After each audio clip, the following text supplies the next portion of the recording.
Hello, everybody. I'm your host, Zenitsu, and you're listening to the Digi Talks podcast, the show that covers various topics from news to meta developments and everything in between for the fine folks who love the Digimon trading card game. Just as a quick reminder, I do stream this live on my Twitch channel at twitch.tv/Zenitsu, and it also gets uploaded as a YouTube video under the YouTube channel of Zenitsu, while also being on various podcasting platforms like Spotify for your viewing and listening pleasure. Today, I'm actually with a slightly different co-host. Welcome back, Mark, to the show.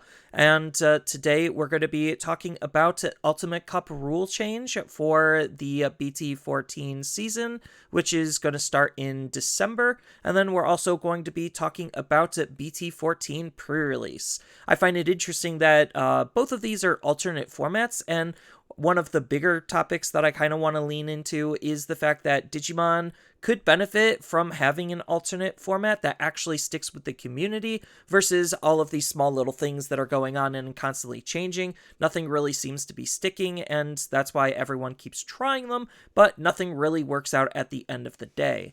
But I do think an alternate format is going to be more beneficial for Digimon's overall longevity, especially if Bandai keeps trying to push it like this. So, I guess we do have some meta developments, and by developments, I basically mean almost nothing is really happening. We did have the November Play TCG November regionals, and this was another BT13 event. Gosh, it feels like we've just been in BT13 for like ever. And I'm glad that next week with Top Cut, that's going to be the last BT13 event, and then we could finally put a bow on BT13. So as far as the top breakdown, we had a pretty diverse spread of decks. Nothing new has entered the top foray that we haven't already seen before. So all of these are reoccurring decks, and I think like this event kind of shows a little bit of a meta shift away from Shine Greymon, and we are just starting to play more diverse different decks. I don't know if everyone's just bored with Shine Greymon, but Shine Greymon actually was not that prominent in this top 16. So going down from first place to 16th, we have Blue Flares coming in first. Greymon, Red-Black Greymon, this time it was a more War Greymon X focus build, coming in second. Third was another Blue Flares. Fourth was Hunters. Fifth was Royal Knights. Sixth was Red Hybrids. Seventh was Black War Greymon OTK. Eighth was Blue Flare. Ninth was Alphamon. 10th was Red-Black Greymon, more focused on Black War Greymon X. 11th was Bloomlord, 12th was All-Force, 13th was Red Hybrids, 14th was another Red-Black Greymon, more focused on Black War Greymon X, 15th was the one and only Shine, and 16th was Blue Flare. So in terms of archetype breakdown, we had 4 Blue Flare top, 2 Red Hybrids, 2 Black War Greymon, 1 War Greymon X, 1 Hunter, 1 Royal Knight, 1 Black War Grey OTK, 1 Alphamon, 1 Bloomlord, 1 All-Force, and 1 Shine.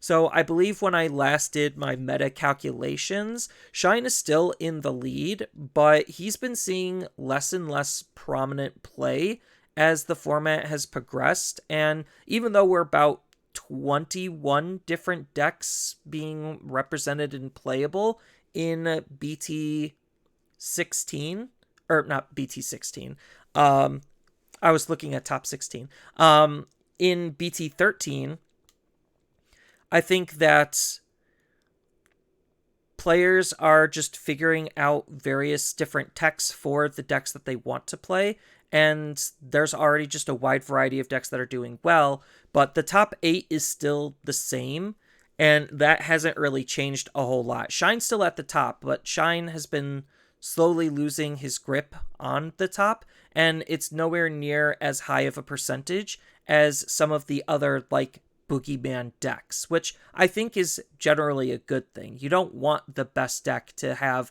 a super high percentage play rate and win rate versus a lot of the other decks. So I think, like, this format was pretty good, even though it was way longer than it needed to be. I actually think this format is the longest format that we've had probably ever, which is weird. Even though like we did have a couple of little tweaks to it with the starter decks and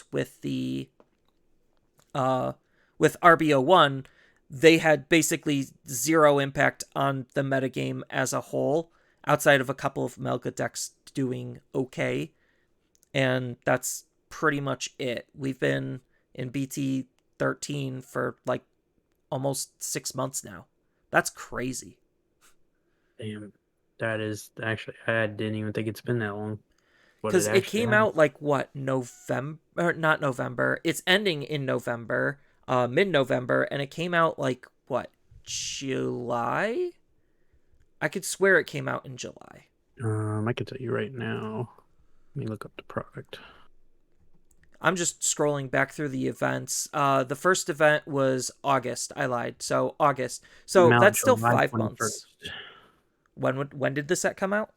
July 21st is when BT13 was released. Yeah, so from July to now, how long is Ooh. that? So 1, 2, 3, 4, 5 months. Yeah, so 5 months. That's still a long time with a single format. And I get based on their release schedule, which we've already hit on before, it creates this like feast or famine situation where it's just like either the formats are rapid fire or we get this like long dry spell of nothing. And I really hope Bandai gets their grip together on that, but I know they're not going to. Yeah, I mean, I guess we can't be too, like, at least we can be grateful that it was BT13 that was like the long set that we had, because it actually didn't turn out that bad. Like, as you said, like we've seen Shine Gray for a while now, but people were starting to get used to it, and we're starting to see all the other variety decks being shown a little bit more, and Shine being a little bit less, and just the variety all around has been still pretty diverse throughout the whole 5 months we've been playing. Yeah, and that definitely goes to show like the health of this format, even though like it was a long format and people are just bored. Like 21 playable decks, that's not bad. And most of them had more than just one representation. So it shows that they were able to repeatedly top multiple times. I was hoping to have some of that success with Garurumon's small resurgence that we saw with the last two events, which was Core and Latin American. But after playing the deck, and coming off of a person who played it competitively in BT9 when it was at its like peak, it still does not feel very good. Like after the limitation on the promo wear Gurumon, the deck has been kneecapped, and even though the starter deck wear is really close, it still just isn't hitting the same highs, and it even introduces some new inconsistency issues that weren't there to begin with. So, like, I don't think it's a bad card, and I don't think the deck is just that bad. I just don't think this is, like, the best place to play him right now. I know we're going to be getting more support for him in EX5 and BT15, so I'll revisit it then, but I think until then, Gurumon just is not the deck at all. All of my matchups felt pretty bad. I was digging too hard for my pieces, couldn't find anything, couldn't establish anything, and I was just getting bodied, even in matchups that I reasonably shouldn't have been. Yeah, and I mean, it's like you said with the support we're getting in EX5 and BT14. I think that's going to be the support that actually changes it. I think I mean, I know it won't be as bad as your games have probably been this set, just because it doesn't have that new support that's going to give it that respark, basically. Yeah, because, like, it's still just a hardcore combo deck that wants to OTK. It just is a lot harder to OTK, and now it has those extra consistency issues, making it even more difficult to dig for its pieces. Like, I. I love the style of deck that it is, but I was not having fun. And even in my testing, like it has some pretty okay matchups against some of the top decks, but that's if it's firing on all cylinders, which it's not going to do as often as I would have liked. I think there was not a single hand that I didn't mulligan away if I had the option. And I think that was my biggest tell that, hey, this deck kind of has a problem. If every single hand, even in testing, I'm mulliganing away, I'm just like, that should have been my red flag. But I wanted to push through it and see how bad it actually was. And it just, I told the person that I lost to that, like, hey, if I was actually going to be trying to play in this format more competitively and more seriously, I would have either stuck with red hybrids or played blue flare, because I think both of those decks are way better than Gurumon, obviously. Yeah, like blue flare. I mean, like people still like talk about how surprising it is, and like you see, it's got four decks in top in that November regional. It's still a very strong deck because nothing has been hitting that deck. It's very strong, and same with red hybrid. I was just saying to Teddy the other day that because I saw you were playing in that tournament with me, I kind of was expecting you to play red hybrid because I knew how much you like red hybrid. But red hybrid and blue flare are definitely top contenders. Yeah, because, like, the way I figured I would be pretty good into Blue Flare as Metal Gurumon is I just create my one stack and then they just can't do anything, which is true. But setting up that one stack is sometimes way harder than it needs to be for, like, borderline zero reason. And I get the training cards also can kind of help with that, but we don't have those right now. And I was, like, getting out pressured because they decided to play Metal Greybon with jamming and security attack +1, and then just started beating my face in. And I'm just like, cool, I have to move out. I have to respond. Otherwise, I just die here. And, like, that happened more often than I wanted to admit. And I was just like, oh, this is how I lose. And, Yeah, yeah, like, it was very unfortunate. I wish Metal Gurumon was back to his heyday, but I think, like, if I were to continue to play BT13, I would probably just stick with Blue Flare or Red Hybrid. Just some of the most pure aggro decks out in the game right now. I mean, it's like you said too. Like we've been in this set for 5 months, so we're kind of past like the finding new things to try and looking at different like combo cards to tech into different decks. Like we're way past that point. Like we've seen everything, we found everything for the set that can offer, and right now we're just kind of playing through the motion. We're waiting for basically BT14 to come out, and yeah, I mean for this last well, we have one more regional, I believe, for this weekend. Yeah, and it's on a Sunday during pre-release, and I'm just like, what? I Yeah, signed up I'm for it just to get the prize cards, but when I saw it was during pre-release, I'm just like, no, I'm not going to play in this. I don't need to. yeah. I mean, you know me, I'm playing in it because I have a certain goal I gotta get, and I'm taking every chance I get. But Yeah, I I get mean, it. We're way past that stage where people are most likely not finding not enjoyment, but like excitement, I should say, in playing any more regionals. Like they're kind of they're going through the motions, and it's just the same now. I would be if it wasn't on a Sunday, because, like, the problem is, like, this is more of a personal problem, to be honest, rather than an overarching problem. It's like my main locals is on Sundays. So when Digimon does their tournaments on Saturdays, I'm like, okay, that's great. I It's not impeding on my schedule at all. But when Top Cut was just like, yeah, so this is going to be on a Sunday, I'm just like, now I have to pick and choose. Do I compete or do I support my locals? And I think the answer is very obvious, in which you should support your locals. Yeah, I would like to play in the pre-release. I wish it wasn't on Sunday because then I could. Uh, just because my locals, I don't even know if this store is doing it, but the closest store I have that possibly looks like it does pre-release is like an hour and a half away from me, and it's in another city. So I would have to call them and find out first, and even if they did, I'd probably just stay at home and do the regional, just because I don't want to drive that far out on a Sunday. Which is fair. My main regional, or not regional, my main LGS is only like 15 minutes from my house, so it's not like that bad of a drive. But if I wasn't going to that locals constantly, I would be driving probably about 30 to 45 minutes out just to go to locals, which it kind of sucks, but at least I have multiple different ones that I can pick from. So again, that's just my special circumstances. So like I could bounce around whichever one I really wanted to if I want to drive. But with the way my schedule's been, I've just been too busy where Sunday's like, yeah, Sunday's the main time, the main day. This is just what works within my schedule. So I live with what cards I'm dealt, pretty much.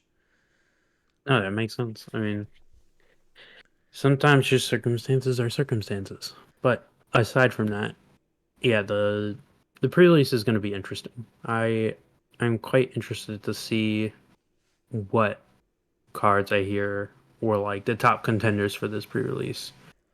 Uh Just Yeah, I made a video about it already, and I have my own personal thoughts on pre-releases. I know one of my old co-hosts in the past, Mr. Nako, his LGS actually just had constructed play. They didn't actually do the whole sealed and limited environment because that's what the community wanted. They just didn't care about that, and I get it.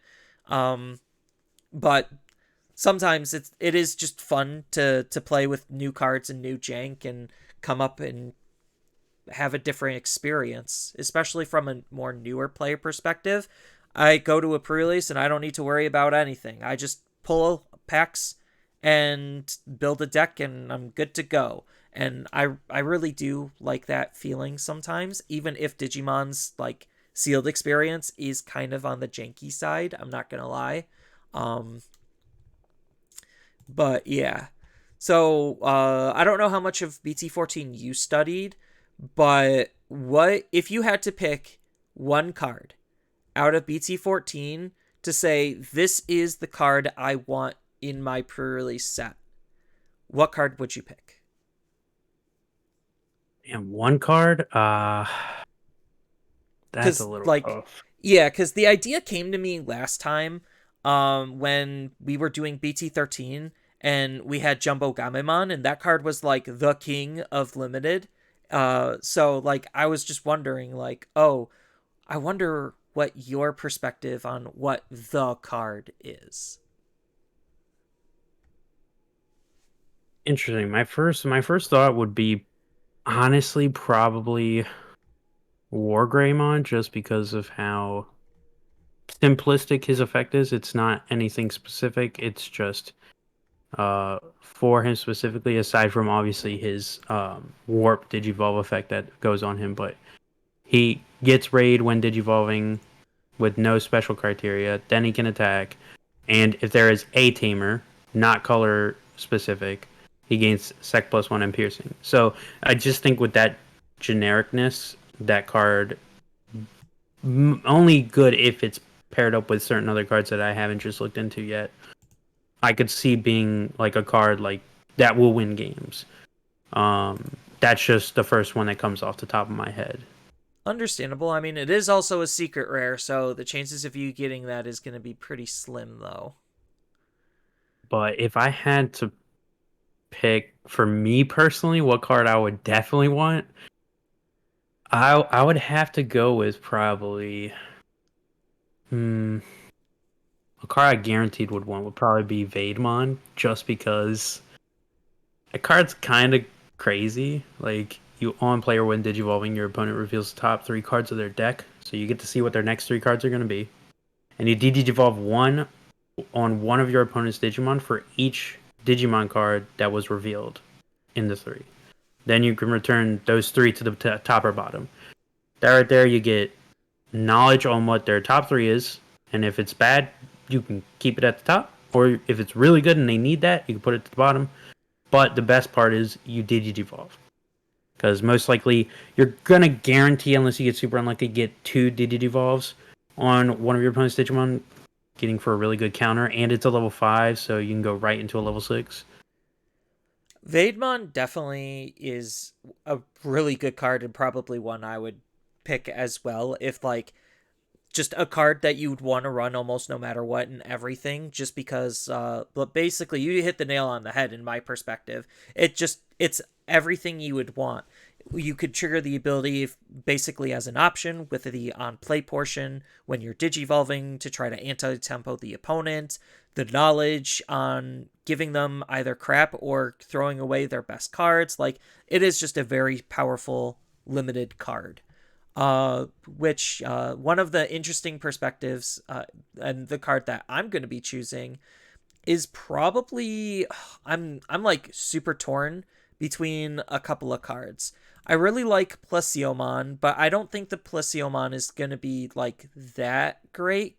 He's good for multi-attacking, and then the trashing sources is really good to strip inheritables, because I think there's a lot of inheritable blocker. So that means there's going to be a lot of high level blockers, and you need to find ways to break those board states. And I thought Plesio would be a really good card to do that with.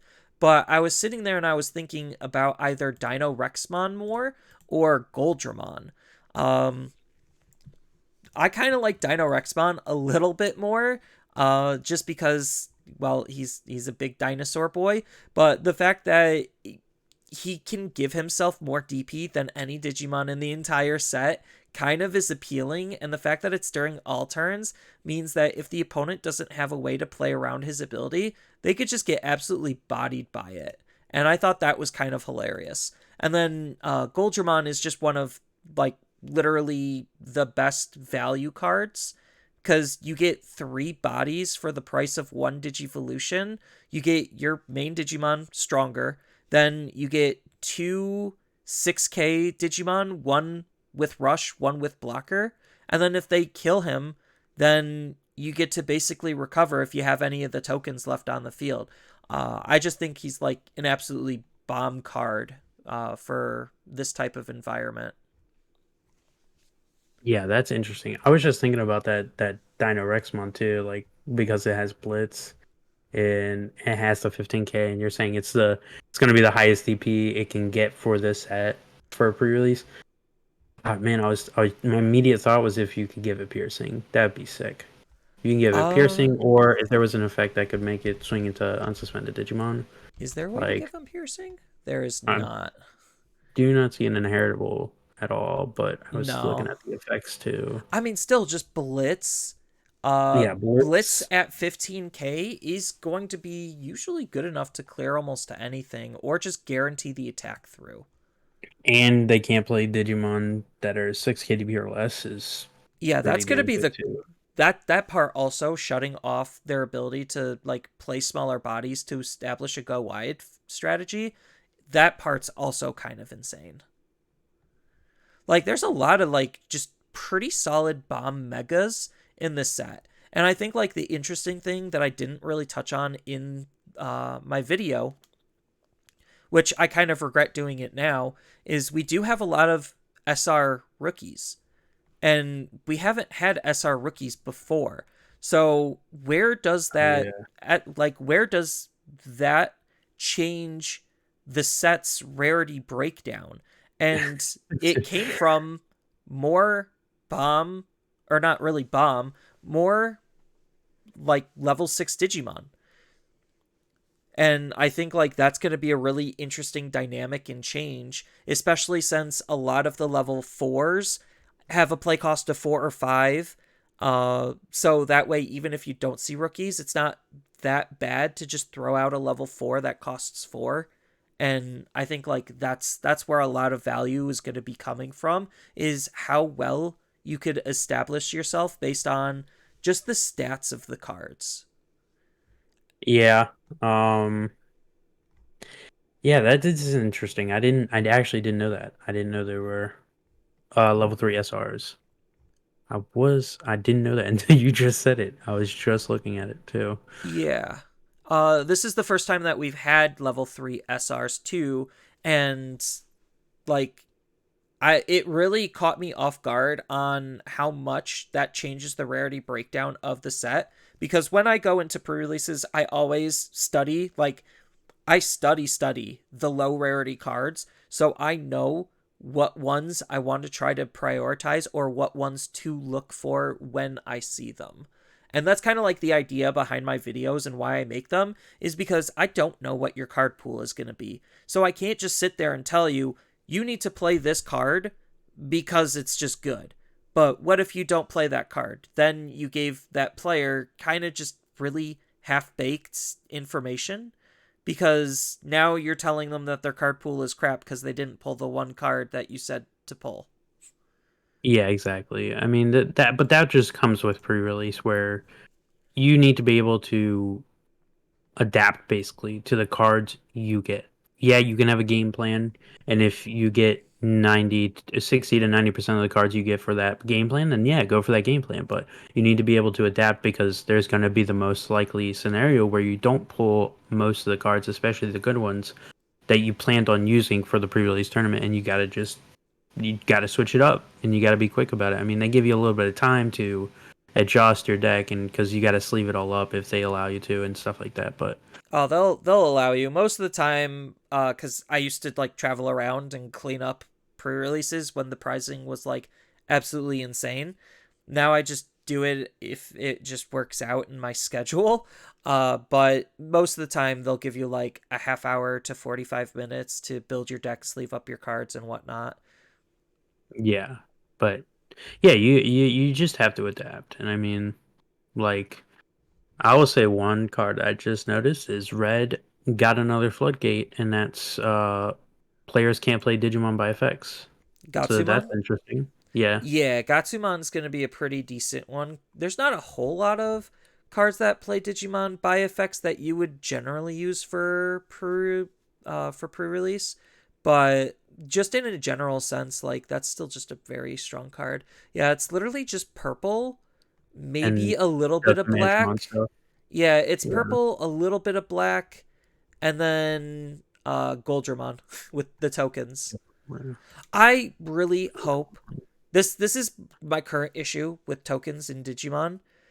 I really hope that they actually give us token cards. They didn't do that for Diaboromon in terms of like inside of the pack, here's the token.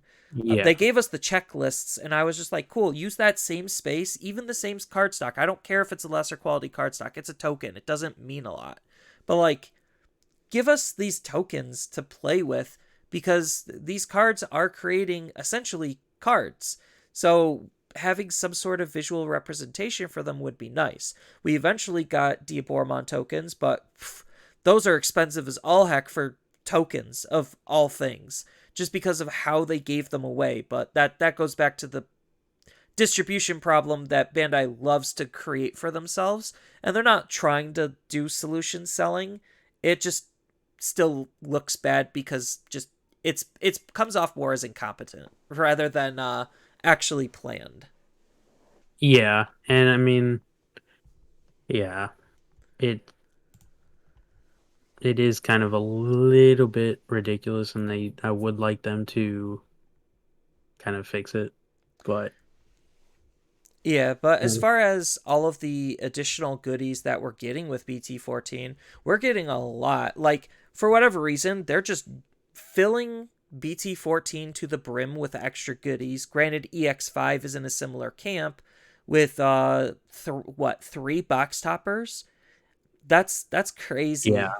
and one of them being I'm not sure how that pack's going to go, but it's for the like tutorial deck, I believe. I don't know how many cards they're going to put in that because I know the pack holds, I think, like 20 something cards, different Uh cards, I believe. I yeah, how it's going to be like handed out, I have zero idea. It's probably gonna end up being similar to like the One Piece demo decks, where it's just like, yeah, it's just in its own little like sub package, and it might have like an insert at the top as like the cover, but that's all I'm expecting out of it. And I don't know if we're going to get those demo decks for people who buy boxes on pre-release. That's another interesting thing, because like which distributor you goes through kind of determines what product, like what extra supplementary product you're going to be getting.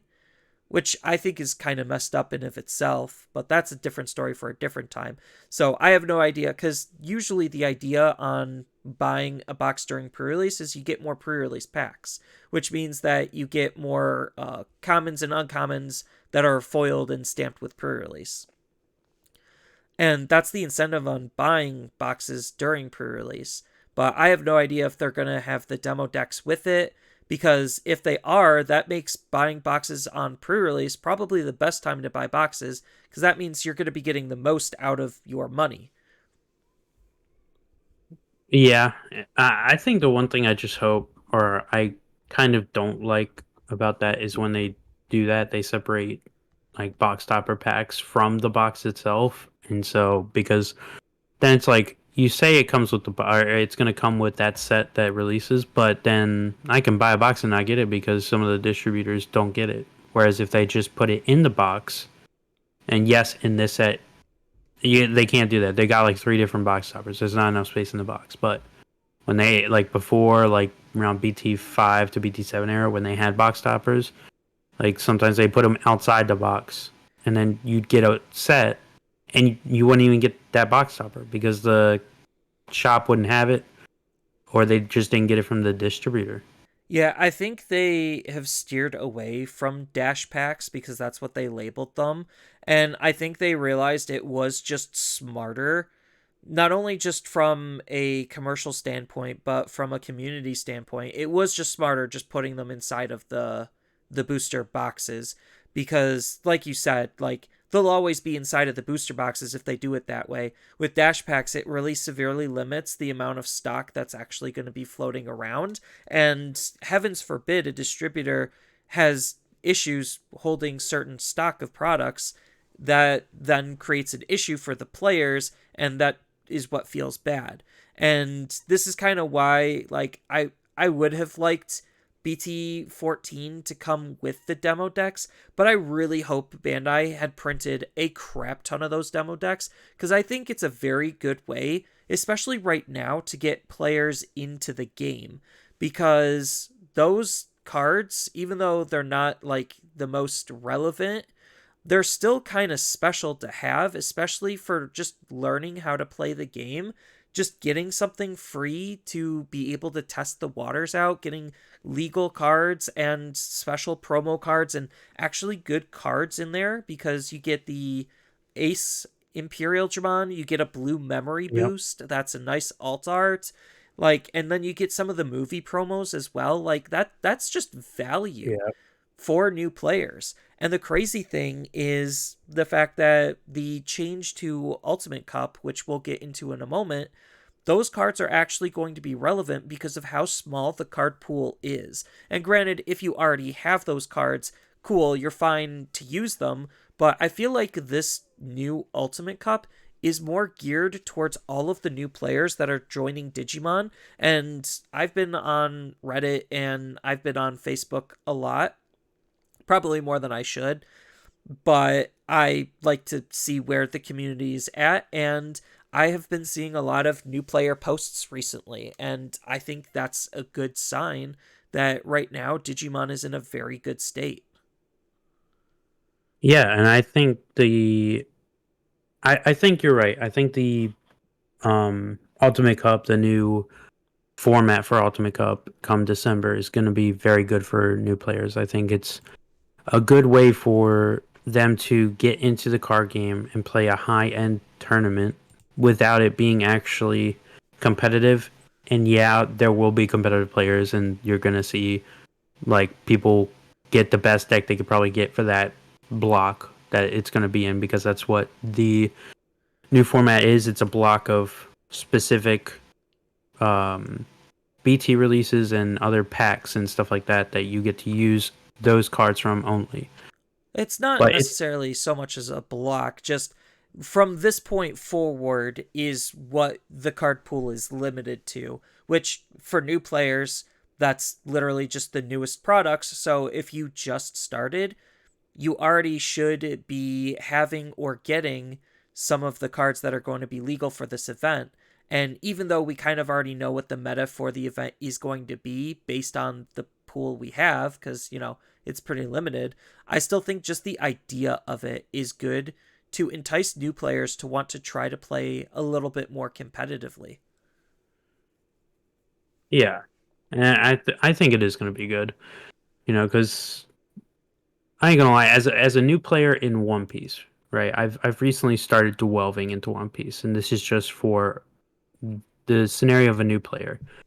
I don't want to play in any of the big tournaments like regionals and stuff like that on their end because I just feel like I have not experienced the game long enough. But if let's say One Piece came out with a format that I just haven't heard of yet or I haven't looked up, that is similar to like the new Ultimate Cup format we're getting, I would probably indulge myself into it because it seems like it's more of a fun aspect rather than a competitive who is the best of the best, aspect. So I can see this Ultimate Cup format being pretty good for new players. Yeah, because one of my biggest problems with One Piece, like, I've been kind of trying to look at One Piece just because I like to see what all card games are doing. And One Piece has obviously been on my radar, being one of the bigger ones that I generally like to ignore at this point, just because I'm waiting for basically the Bandai cycle to run its course. So, if anyone's unfamiliar with the Bandai cycle, basically the game is going to be an absolute mess and train wreck in terms of where the game is and what Bandai wants the game to be and the distribution of cards and how easy or hard it is to get cards. That's all going to be screwed up for the first year. And right now One Piece is kind of exiting that first year point. So, I've just been waiting for an opportunity to be able to just jump in. Because right now, One Piece is actually pretty inaccessible. Like, you have some decks that are pretty cheap, but the majority of the competitive decks are going to be significantly more expensive than anything I've been used to with Digimon. Like, Digimon's borderline spoiled me with how accessible the game has been. And granted, I did have, like, a hodgepodge demo deck amalgamation where I just took like a couple of different demo decks and like promotional products that my store gave out for free, and I built like this amalgamation of a deck out of it. And right now, One Piece just decided to take that and nerf it to the ground because all of those demo cards were red, and red is no longer good. But that's a completely different story. But I've just been waiting for a good opportunity to jump in, and right now is one of the best times to jump in because we just got new starter decks. We're about to get a new demo deck, which that in of itself is already insane. Because I do believe demo decks do help draw attention. And then we just got a reprint set, and now the next big set is just about to come out. And when it comes to Ultimate Cup legality, uh, the reprint set forward all the way up to whenever we get EX5, that's what's going to be legal. All of the promos released in that time frame. So basically, any player who's jumping in now or jumped in at the reprint set, they're already building their collection of cards to be able to build something that they could play towards this Ultimate Cup, which I think is pretty good.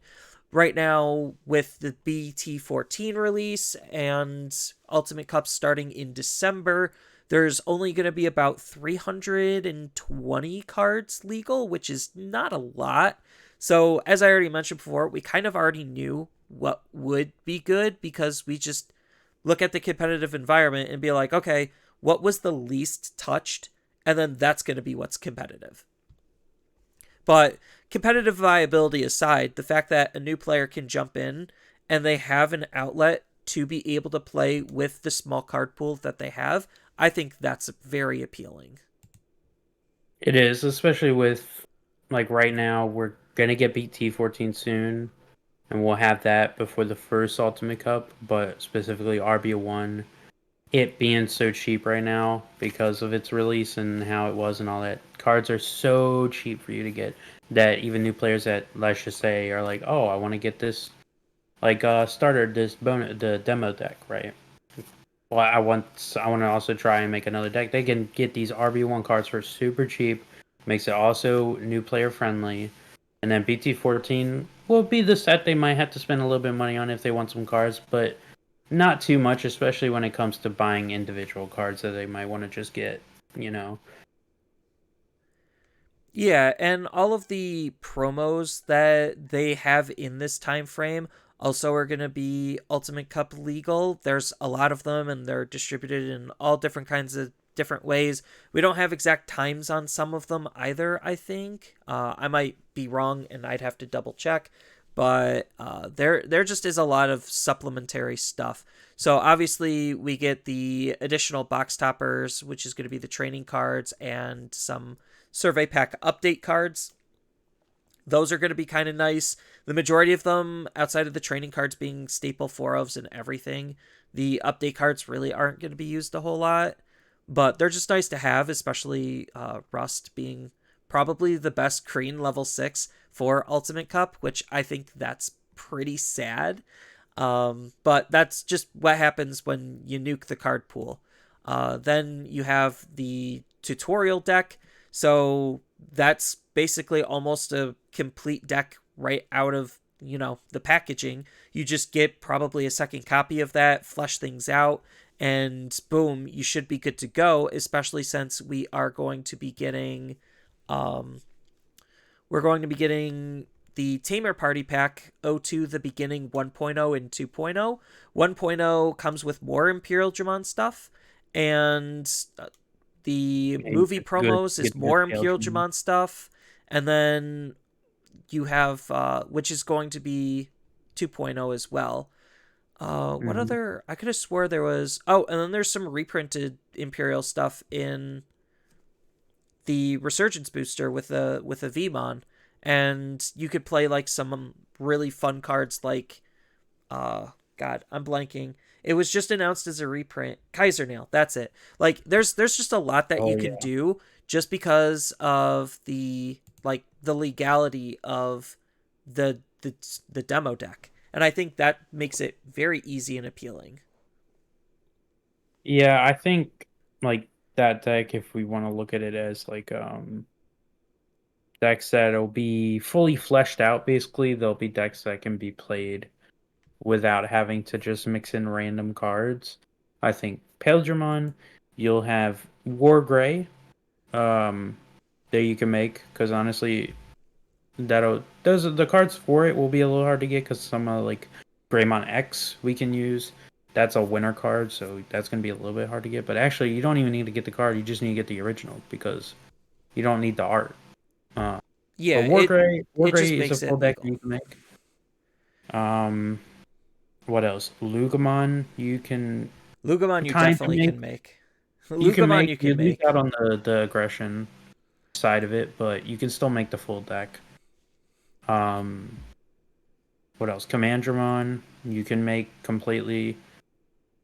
That's four decks. I mean, there's about four to I would say six decks I can think of off the top of my head right now that you can fully make and play right in the Ultimate Cup.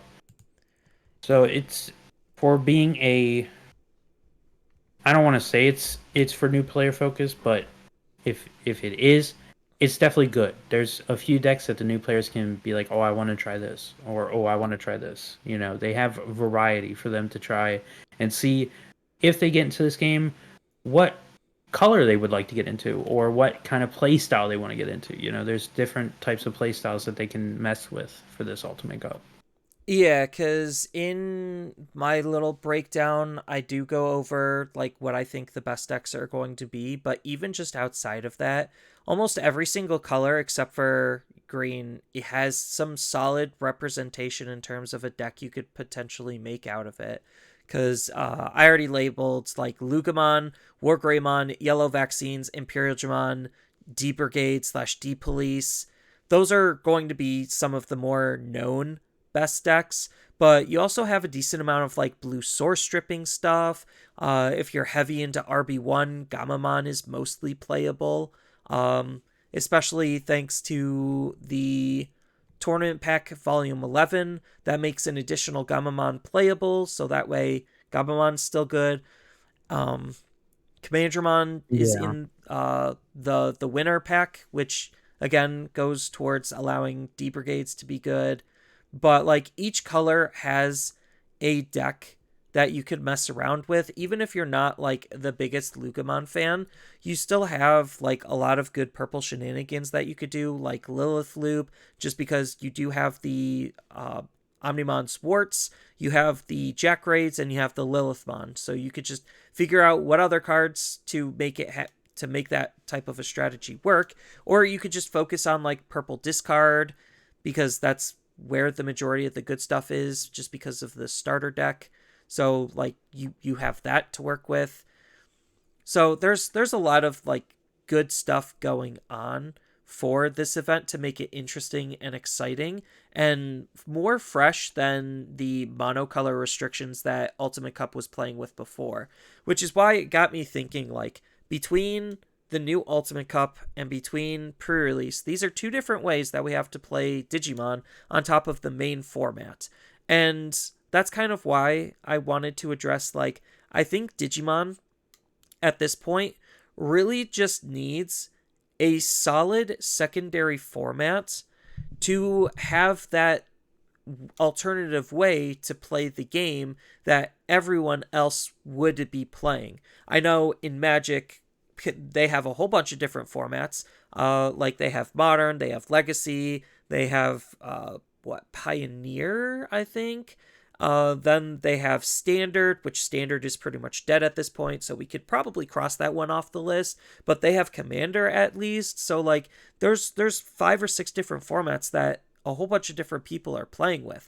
And I think the age of Digimon doesn't necessarily warrant us wanting to try to push 5 or 6 different formats, but having a solid secondary one to give people a break from the big main format probably would be good for just the growth of the game in general. Yeah, I think, like you said, we it's only we're going into our third year now, I believe, Yeah. with Digimon. And I think like they definitely need to at least make one more new format. Now, do they need to make it like a big tournament size format? No, I don't need them to make like regional size format tournaments for this new format. I think they should just make it so that stores can implement it and start having it as a variety for their players at their local store. So every other week they can rotate, or for some stores, like their players might really love that new formats. They might just play that format from the time being. Maybe every now and then go back to normals, but it gives variety and a choice for not only new players but older players that are slowly kind of getting bored with the new format or the original format and just want to try something new every now and then, just to maybe ease their mind to the next set. Like specifically right now, since we've been in this format for so long. Uh, And even just for like in-person events, having a dedicated secondary like format means that you could dedicate side events to that format. Like 3v3 is nice, but at the end of the day it's still just normal Digimon. Color restrictions for Ultimate Cup, that was a cute test, but I and the community was really divided on if that was, even a good format or not. I personally don't think it was that great. Um and I know there's a whole bunch of fan ones that people have been trying with like multiplayer and even like chosen ones. I do not care about anything that the community has made. No offense, I don't think that they just have the ability to really take the foundation of what Digimon is and make it appealing as a secondary format. Maybe I could be wrong and somebody could come up with something that actually is going to be really good and interesting. But based on what we have right now and my experience with it, we just don't have it yet. And I get that the card pool is small and the community is still kind of growing. The game, I think, for the most part, knows what it is. And because most of the time, Bandai takes the whole first year to like screw everything up just to learn what the game is trying to do. So that way, going forward, they can meet the game on its terms rather than try to force it into something that it might not even be later down the road, which is why a lot of people are saying like, oh, Digimon is like unrecognizable now. And I'm just like, yeah, because the first year they didn't know what Digimon was going to be. and they had a very loose and vague idea of how the game is supposed to be played.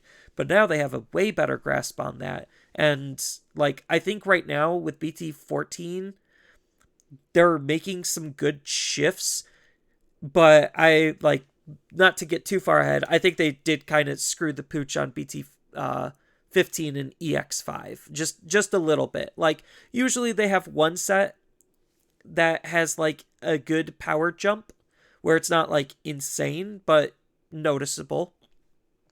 And I think having two sets back to back with that kind of was a mistake. I think they tried to push the boundaries a little too much. But that's again getting slightly off topic. I think like where we're going to be at for BT 14 is definitely looking to be pretty solid. I just wish we actually had more events in that format.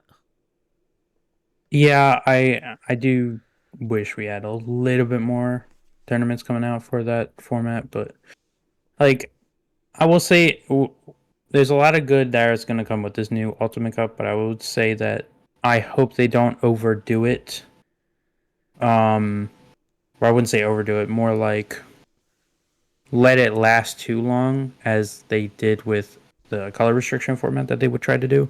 Because while it's going to be good for new players, eventually it is a format that is very, very limited with your card selection. So there's not much room for you to make changes to and make new ideas. So I would say after a month, everything is going to be seen and everything is going to be tried. And after that, people are going to get bored of it. And if they don't change it eventually to, and I know it's not said that it's a block, but if they don't change it to maybe a different block of different cards that they can do, or change the format in its entirety and try something different, people are going to get tired of it, like people are tired of the Ultimate Cup format now with the color change or the color restriction, where we're I seeing only like 200 players in Ultimate Cup right now. Yeah, I kind of want them to just completely reinvent Ultimate Cup. Like this is where as a player I want more. So like I'm always obviously going to want more, but like I want Ultimate Cup to be a ever-changing rotation of just miscellaneous hodgepodge rule sets. Then I want a solid secondary type tournament like DC's, which we barely even had. We almost skipped it. We actually did skip a DC this year compared to last year, and we're getting it so late that it's like, oh, they finally remembered to do DC's. They like it almost seemed like they just forgot. And then we have like the regionals and nationals. So like I would just want them to do more, but I do think with how many card games they're running and how few TOs we actually have, they're just spreading themselves way too thin.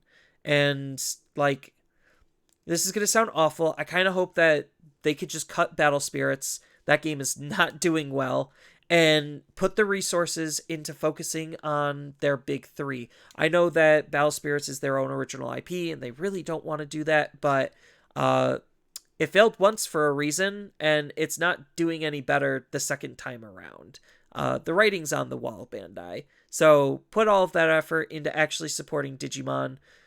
Try to put more effort into supporting Dragon Ball. Dragon Ball probably, like Battle Spirits, is one of their least supported games, which I think is pretty sad, considering like Dragon Ball as an IP is pretty popular. Maybe not One Piece popular, but definitely I would say more popular than Digimon. But Digimon just has a better card game. Sorry, Dragon Ball.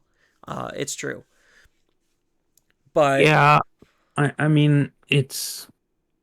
I wish they would, and they're not going to. I mean, no, they're not. I heard that they did like, or not that they did. I heard that Battle Spirits failed like more than once, multiple times, and I saw this discussion post where someone said basically like, who wants to see it fail a fifth time or some so, and because the discussion was that they want to see, or Bandai or Digimon is going to die soon, and that Battle Spirits would be nice to get another comeback. And people were saying, well, why would we want to see it come back for the fifth time? And it's true. I mean, it might be their original IP, and they might have been the first one they did, but when something fails so many times, clearly it's just not meant to work. And it sucks to give up on something, especially when you work so hard for it. But Bandai has to learn to let go eventually because, unless it gets like some crazy breakthrough and it comes back, it's just not going to do any better. Well, I mean, just think of like how many other TCGs are out on the secondary market right now, let alone the TCGs that Bandai is running. Bandai in Japan has at least 5 or 6 TCGs. That's crazy. That's more than any company. There's a reason why Bushiroad, who used to have like 4 or 5 TCGs running simultaneously, they decided to cut back because they knew that they were stretching themselves too thin. Now, I think they cut themselves back too much just because Vanguard Overdress, I think, is doing kind of mediocre. Weiss Schwartz is actually bigger than Vanguard, which that's pretty sad if that's the case. But I think Weiss Schwartz, just the hodgepodge of IPs, has just more wide appeal than Vanguard does. But they used to have a whole bunch and they scaled back. And I think like Bandai just needs to learn the lesson where they just need to start scaling back, and then all of those resources now can go into the TCGs that are actually worth supporting. Not that Battle Spirits isn't, but like just think of how many more time we could get with more TOs that are doing Battle Spirits that aren't doing other Bandai games. We could pick those up, and those TOs can now put those resources towards more events, which is why like I think Ultimate Cup is great, but I want more events where I could just play tried and true Digimon. And the reason why I stopped playing Ultimate Cups was because they stopped being tried and true Digimon. And I think if they're really going to double down on changing the rules every now and then, like actually change the rules more than once every year. Like, I get it, it's your testing ground to test custom rules and some slight changes to the game. Like, we learned that mulligans were good, but sideboards were bad. Um, like that was pretty important of a lesson that came out of testing from Ultimate Cups. But that was again them not changing the actual entirety of the format and the rule set, and that was just a small tweak to the game rather than just a complete shift. But that's why I want another event series where you have your Ultimate Cups. I want more DCs, I guess, is kind of where I'm alluding at, where we have like Ultimate Cup style pricing, but it's for the actual format, just because right now Ultimate Cup has some of the best pricing, and Regionals has some of the worst pricing, and I think that's pretty sad. Yeah, and I think you're right.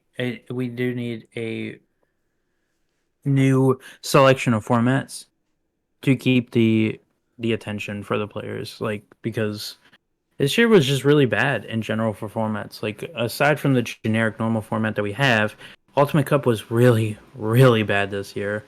And you said earlier we didn't get DC this year, and we're getting it a little too late, which I want to say is next year's DC. I'm not going to consider it this year's DC because we lost this year's DC. We No, we never we're even got it. we're getting it after Nationals, which after Nationals is the start of the next competitive season.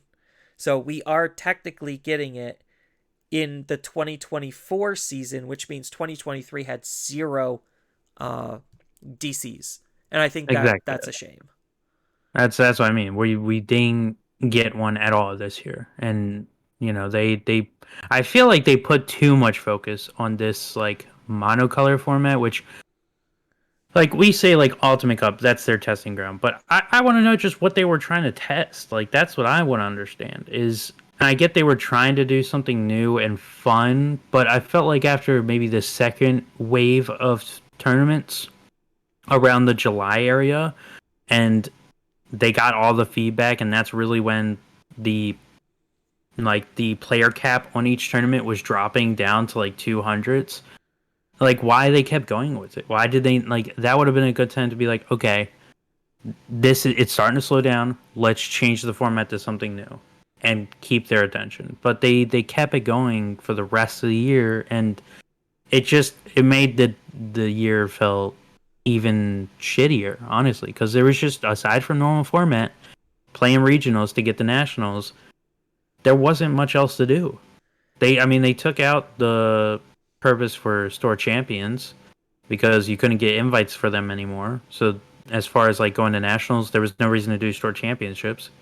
And locals, honestly, the I will say the last tournament, the few tournament kits like that we have gotten this year have really not been that good. Aside from the recent one, tournament kit 10, with we got the alt arts for the rookies.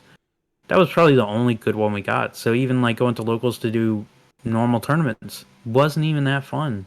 Like you just get the fun out of going to locals to play something stupid, basically. But aside from that, the whole year hasn't been that great. I think competitively, yeah, this year was not handled very well. And part of it, like I said, I do shift the blame on them spreading themselves too thin. But I also think, like, they have a dedicated team for each of the games. I don't know how big each team is because we're seeing different results from each of the different teams. Like, how Bandai operates Dragon Ball actually is different than how they operate One Piece, and that is different than how they operate Digimon. Just as an example, like Bandai for Dragon Ball has erratas. No other game has erratas. Uh, One Piece has separate ban and restrictions for North America and or not North America for English and Japanese. Digimon doesn't have that. Like each of the games is ran slightly differently, even though we do see similar patterns with like their promotion stuff. That's probably just more of a Bandai philosophy rather than a team dynamic on how they're trying to manage the game.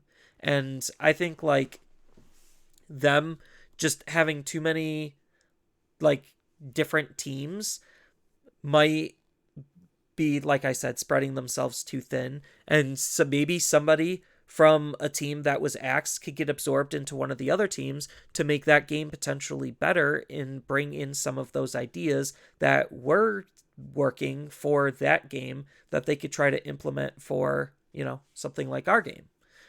I don't know exactly what that would be, but that is kind of what Ultimate Cup would be nice to see is where they could potentially go. And like you said, keeping it different, keeping us on our toes, changing it to have new spice and interest, like that's it's not really like it's that hard to implement. I think this year they were just really lazy with Digimon, and I think that was just one of the most unfortunate things because this is one of the more important growing years for TCG, especially with the ever growing market of TCGs. Because I look at TCG Player right now and they're advertising 3 new TCGs, and I'm just like, I have zero interest in what any of them are. I'll like casually look at them just to see like what it's doing, but Digimon just is my main game. I don't want or need any other games to try to come out and steal my attention. I don't think there's a game that would be able to do it. Yeah, I mean, most people probably will find interest in multiple TCGs, and even with that in mind, having, an interest in multiple TCGs, uh, they still need to like keep the attention for each TCG. Like, say, like, well, let's keep it Bandai specific. Like, we have three main TCGs that are pretty popular. The fourth one being not so popular, right? Just they can't just focus on one for that player base. And yeah, they're going to because that's just how they're going to work it. But they should be focusing on all three and keeping all three fan bases happy as best as they can, obviously, but not just pump and dumping on one and leaving the rest kind of wrung out and drying on a clothes rack. Like giving them just basically what they need and that's it. You know. And I definitely feel like that's where they were with Digimon for this year. Release schedules aside, because we had what Nationals that was what BT12. I think Nationals was BT12. God, I'm having a hard time remembering because it all just kind of blurred together. Um, I think Nationals was BT11 for 2022. Then this year we had Across Time, Alternative Beings, and versus Royal Knights. And if you actually like look at the amount of time that we had with each of them, between across time alternative beings, we had almost no time with them at all. And then when it comes to Royal Knights, we had the most time with that. And I think like their product pacing is just pretty bad because they have a set amount of products that they're releasing a year. It's just they're releasing it like either, like I said, feast or famine. And our formats get stale as a result because, if it lasts too long, that'll lose people's interest, which is why something like Ultimate Cup should be refreshing for these longer formats to keep us, more interested in at least playing the game. Yeah. And I will say one big thing, and this is just a personal opinion that probably most people can agree with at least, is that I wish they would start focusing also on more in person events and at least more large scale ones I think they're because trying to. It's just it, hard because of just how few TOs they actually have in their back pocket to do so with. yeah. And I understand that. It's not going to be perfect where, every 3 months there's in person regional size event within a 3 hour drive from where you're located. That's just not going to be possible. Not with the scale of where Digimon's at right now. But I mean, as far as like the last year, and actually the last 2 years, like for me and another friend of mine, we finally decided to go to our first in person one. And it was a 7 hour drive from where we were, and that was the first one that popped up that was actually close enough for us to get to. Like that's where I'm like, there should be a little bit more than that, where at least if the opportunity arises, I can get to one. And if I gotta drive 7 to 10 hours, that's fine. But like this year, like most of the regionals have been like way too far, like cross country, like 20-hour drives or like a 10-hour flight. And those just aren't feasible to do. You No, know. so the reason behind that is because most of the TOs is literally either down south or in California.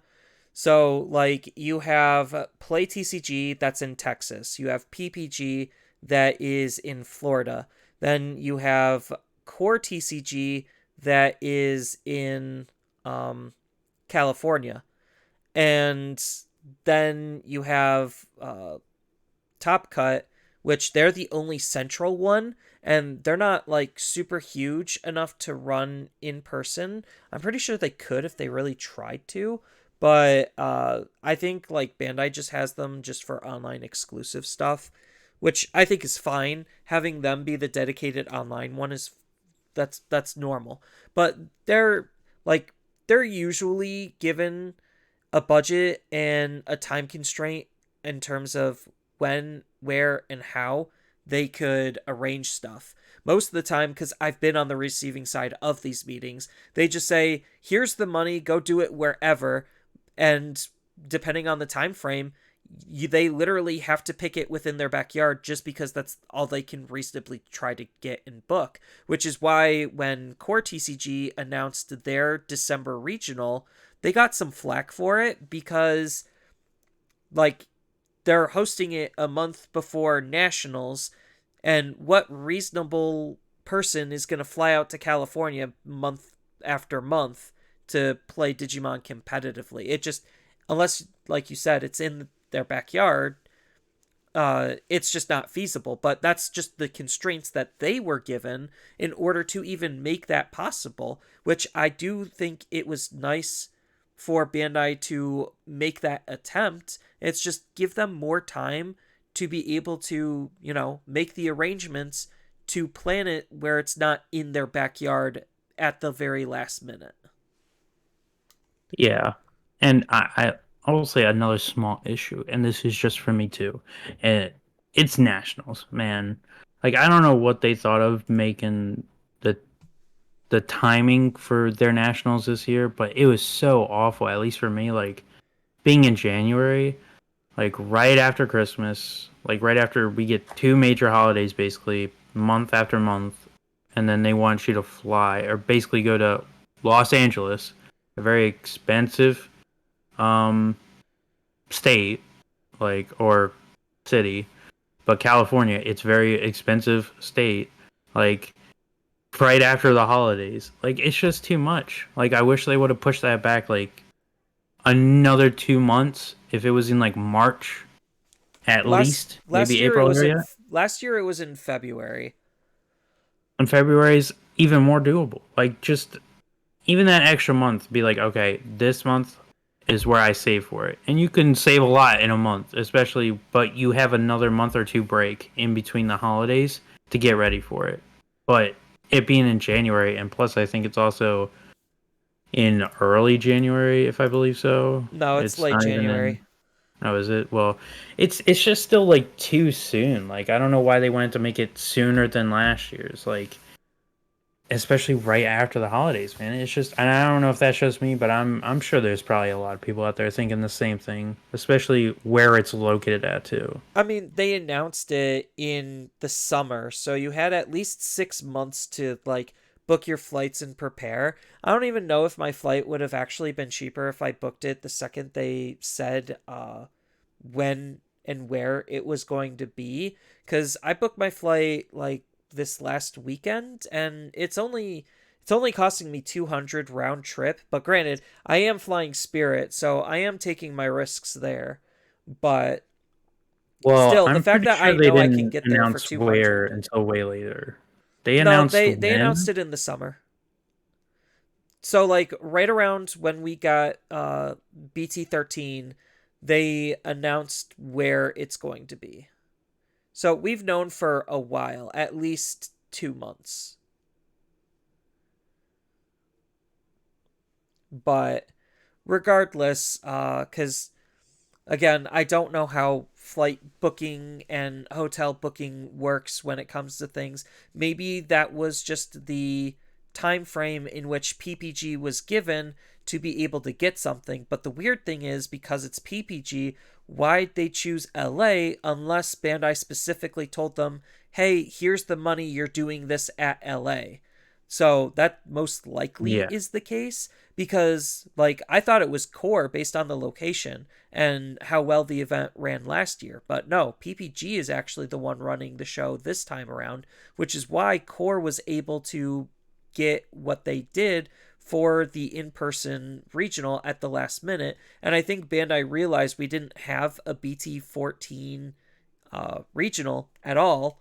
And they were just like, oh, maybe that's a problem. Maybe we should fix that. So they are caring a little bit.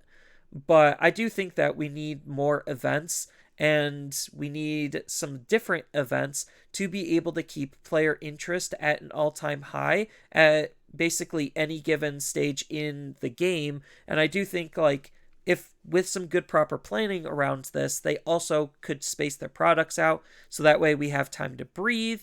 So each product isn't feast or famine in terms of the meta. Most of the time, the feasts are at the beginning of the year, and then the famine is at the end of the year. I don't know why that is, but it's whatever. Hopefully they get that under control. I'm not expecting them to, but it like just sounds like it's really a timing issue on their planning to release certain sets. Like I'm sure there's some more intricacies to how they plan that out for the year, but it yeah. seems like if they just spaced each set out another like 2 weeks to a month, So then that they're last set at the end of the year won't be as tragically long as like this year's was. So they're the funny thing is the sets are operating on two completely different cycles. So you have your BT sets, which is every 3 months. Like it is every 3 months. We got in what, August? Was it August? Uh yeah, in August. No, it was January. End of January, you said. So in January we got BT13. So 4 months later, or 3 months later, that would be the um, No, it was October, it was July. We got November region, which we are due for BT14. I think BT14 came late, but that's just because of all the funky stuff that happened with RB01. I think that really screwed things up a lot in terms of set schedule release and the pipeline and production of everything. That set probably ruined more than we could even think about. But that's their problem, not ours, technically. But every 3 to 4 months, we do get another BT set. And then every 6 months, we get an EX set. So there will be these times where an EX set will come out literally 1 month after a BT set because of that separate like release schedule. And I think that's kind of really stupid and poorly thought out on their part.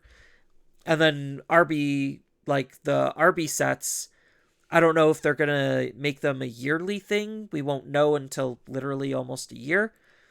Or if it's just a surprise every other year type of a thing. I don't know.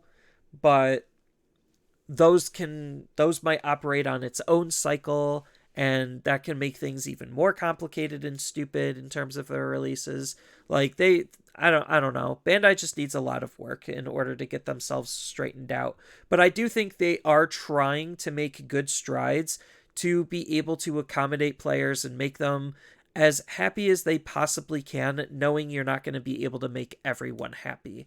And I think overall, right now, the game is in a good state. The game's probably in one of the best positions to be in for where it is in the overall TCG market. I think that the game is growing, which is good. I don't want to end everything on a really bad note. Even though we did kind of like harp on the competitive scene, we harped on product releases, but there is still some good that they're trying to do and they're sorting out. And it'll take time for these changes to make effect. And we are getting that special Digimon TCG project. We don't know the details of that yet. We'll know later. And I'm expecting that to hopefully be something really big and really important to make the game grow even more than what it already is. Yeah, I hope it's really good too. But like you said, we were talking about a lot of negative stuff. But I mean, a big major thing that's really good that people should realize, especially new players that are coming in, is there's a lot of variety that is of decks that are being played, and that's a big thing. Like Yeah, not if you every go game into can many say there's TCG, 20 playable decks in a given format. exactly, you might see like 5 to 6 major decks that are going to be played, especially in competitive, and those are the only decks you'll see. Whereas here in Digimon right now, currently, you will see at least on the common level, you'll see 10 to 15 decks commonly throughout any competitive tournament you go into. You will see them majority of the time. And that's really good. We're going to see a good variety. That's a very good thing that's going on with Digimon right now, and I'm very happy with that at least. Yeah, especially since Digimon is also one of the cheapest card games to get into that's on the market. I think Pokemon is like just under that in terms of how cheap it is to be able to get into the game, but Pokemon kind of has to be because of who they're catering to. But that aside, Digimon definitely is in a really good spot, and I just want to see the game to continue to grow and flourish. And I think Bandai is trying, or they're starting to try a little bit harder now than they had earlier this year. And I think we definitely, as a community, can sense and feel that change. Not everyone's going to be happy all the time, but that's just a given. And I No, think that fair we enough. have a lot of exciting stuff to look forward to. And I hope that the game continues to make itself better, not only just from a player aspect, but like a collector's aspect and a competitive aspect as well. Yeah, I mean, this little change that we're seeing from Bandai, this little bit of extra attention and kind of push that they're giving us, that we're seeing towards the end of this year, hopefully that's a sign that this next year is going to be really, really good, and it's going to be a 360 basically from how this year went. And I'm very excited to see how the next year starts. I'm pretty much in that same boat, and that's a very good perspective to have. If this year was really bad, hopefully next year can only be better in terms of how they're going to be handling things and what's going to be coming down the pipeline.